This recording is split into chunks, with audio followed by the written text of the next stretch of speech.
कहानी की शुरुआत होती है जॉन ब्रिजर नाम के एक आदमी से जो आज ही जेल से छूटा था। इस वक्त वो वेनिस में था और उसने बाहर आते ही अपनी बेटी स्टेला को फोन किया। उसने स्टेला से कहा कि वो उसे एक तोहफा देना चाहता है, मगर स्टेला ने पूछा कि क्या उसके पास बिल है। असल में स्टेला जानती थी कि उसका बाप बहुत शातिर चोर है। खैर, थोड़ी देर बाद हम जॉन को अपने बाकी साथियों से मिलते हुए देखते हैं। इस बार वो एक पानी में बने घर से सोने के बिस्किट चुराने वाले थे, जिनकी कीमत $3.5 करोड़ थी। प्लान के मुताबिक उन्होंने तिजोरी के नीचे बॉम्ब लगाकर धमाका कर दिया, जिससे वो तिजोरी सीधा पानी में आ गिरी। जल्द ही उनके पीछे पुलिस पड़ गई, मगर वो जैसे तैसे सोने के साथ भागने में कामयाब रहे। आखिरकार वो सब बर्फीले पहाड़ों तक आ पहुँचे, जहाँ जॉन ने चार्ली की तारीफ की, क्योंकि चार्ली ने ही इस चोरी की सारी प्लानिंग की थी। इसके बाद जब वो आगे बढ़े तो अचानक एक पुल पर स्टीव के आदमियों ने उसका रास्ता रोक लिया। इधर स्टीव ने हैंडसम रॉब के सर पर बंदूक रखी और जल्द ही स्टीव के आदमी बस से चोरी किया हुआ सोना उतारने लगे। जैसे ही जॉन ने बस से उतरने की कोशिश की तो स्टीव ने उस पर भी बंदूक तान दी।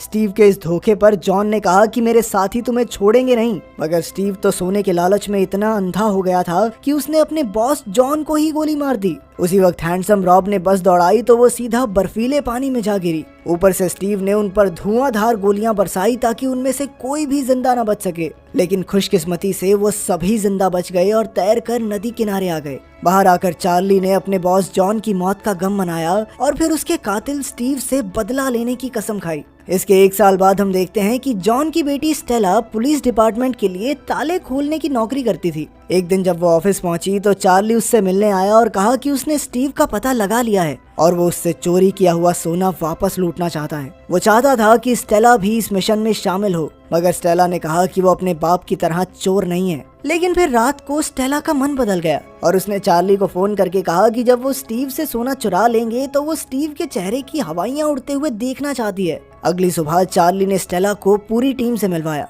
और जल्द ही वो सब अपने प्लान की तैयारी में जुट गए। सबसे पहले उन्होंने स्टीव के घर का पता निकाला और कैमरास की पहचान की। इसके बाद उन्होंने स्टेला को जासूस बनाकर स्टीव के घर भेजने का फैसला किया, क्योंकि उनमें से सिर्फ वही थी जिसे स्टीव नहीं जानता था। वहीं दूसरी ओर स्टीवन येवहेन नाम के एक आदमी को सोने के बिस्किट्स बेच रहा था। येवहेन ने उससे 4 बिस्किट खरीदे और कहा कि वो आगे और भी सोना खरीदेगा। वहीं चार्ली की टीम स्टीव के हर कदम पर नजर रखे हुए थी। उन्होंने स्टेला को टीवी ठीक करने वाली मैकेनिक बनाकर स्टीव के घर में भेजने का फैसला किया। इसके लिए रॉब ने एक मैकेनिक महिला से मीठी मीठी बातें करके उसे बहलाया और उसके साथ रात गुजारी। फिर अगली सुबह उसने उस लड़की की यूनिफॉर्म और उसकी वैन की चाबी भी चुरा ली। भाई कतई गंदा आदमी है रॉब। जल्द ही उसने ये यूनिफॉर्म और चाबी स्टेला को दी और स्टेला ने केबल वाली का भेस बना लिया। इसके बाद लेफ्ट ईयर ने स्टीव के टीवी की तार काट दी ताकि स्टीव केबल वालों को फोन करे। फिर उन्होंने खुद ही स्टीव से बात की और स्टेला को उसके यहाँ भेजा। फिर स्टेला अपनी शर्ट पर छोटा सा कैमरा लगाकर उसके घर पहुंची।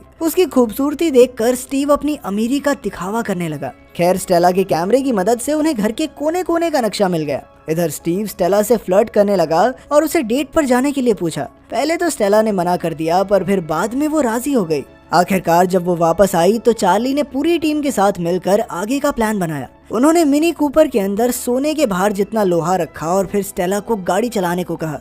लेकिन तब उन्हें एहसास हुआ कि गाड़ी में चोरी का सारा सोना नहीं आ पाएगा। फिर उन्होंने रेंच नाम के एक मैकेनिक को बुलाया जो उनके काम की गाड़ी बना सकता था। वहीं दूसरी ओर लाइल ने ट्रैफिक सिस्टम हैक कर लिया। फिर उसने चार्ली को बुलाया और उसने अपनी मर्जी से ट्रैफिक लाइट्स बदलकर सड़कों पर ट्रैफिक जाम लगाकर दिखाया। ये देखकर चार्ली उससे काफी खुश था। उधर लेफ्ट ईयर भी इस मिशन के लिए बॉम्ब्स बनाने में जुटा हुआ था। कुछ ही समय में रेंच ने भी गाड़ियां मॉडिफाई कर दी और फिर चार्ली की टीम उन्हें टेस्ट करने निकली। इतनी जबरदस्त गाड़ियां देखकर वो सब बेहद खुश थे। वहीं दूसरी ओर स्टीव और गोल्ड बिस्किट्स बेचने के लिए येवहेन के अड्डे पर पहुंचा। बातों ही बातों में येवहेन ने वेनिस में हुई सोने की चोरी के बारे में बात की, जिससे स्टीव थोड़ा घबरा गया। उसने गुस्से में येवहेन का गला पकड़ लिया और उससे पूछा कि उसने इस चोरी के बारे में किस किस को बताया है। येवहेन ने कहा भी कि उसने किसी को कुछ नहीं बताया, लेकिन स्टीव ने गुस्से में उसे डेस्क पर पटका और उस पर गोली चलाकर उसकी जान ले ली। कुछ ही समय बाद येवहेन का भाई मैशकॉव वहां पहुंचा। जैसे उसने अपने भाई की लाश देखी तो वो हक्का बक्का रह गया।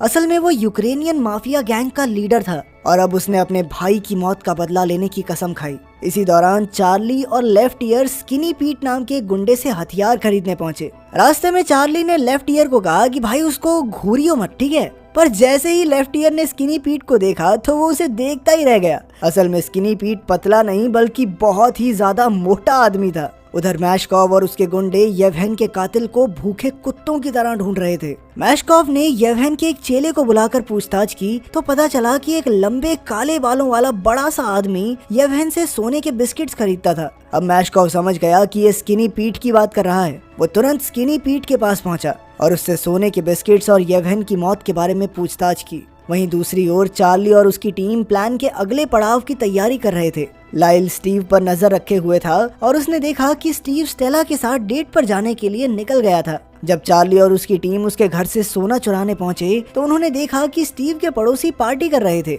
इतने लोगों के होते हुए वो यहाँ धमाका करके चोरी नहीं कर सकते, इसलिए उन्हें अपना प्लान कैंसिल करना पड़ा। अब स्टेला को मजबूरी में स्टीव के साथ डेट पर जाना पड़ा। रेस्टोरेंट में स्टीव स्टेला की खूबसूरती की तारीफ करने लगा और बाद में उसने स्टेला को अपने साथ घर चलने को कहा, लेकिन स्टेला ने इनकार करके कहा कि मुझे लोगों पर विश्वास तो है, लेकिन उनके अंदर छुपे राक्षस पर नहीं। असल में ये बात उसके पिता जॉन अक्सर कहा करते थे। ये सुनकर स्टीव ने कहा कि उसने ये बात पहले भी कहीं सुनी हुई है और अचानक स्टेला का हाथ पकड़ लिया। लेकिन तभी पूरी टीम रेस्टोरेंट में पहुंच गई और उन सबको जिंदा देखकर स्टीव के होश ही उड़ गए। अब वो समझ गया कि भाई यहाँ तो मैं सेफ नहीं हूँ। खैर फिर उसने अपने हाईटेक सिक्योरिटी सिस्टम के बारे में बताते हुए कहा कि वो उसकी तिजोरी कभी नहीं खोल पाएंगे। तब चार्ली ने अचानक उसके मुंह पर जोरदार मुक्का दे मारा। इसके बाद वो सब अपने अड्डे पर लौट आए और चार्ली ने स्टेला को शांत किया। फिर जल्द ही लाइल ने उन्हें खबर दी कि स्टीव अपना पूरा सोना मेक्सिको भेजने की फिराक में है। ये सुनकर चार्ली को आइडिया आया कि वो रास्ते में ही तिजोरी को चुरा सकते हैं। फिर लाइल ने कहा कि भाई अभी अभी उससे मिलके आए हो,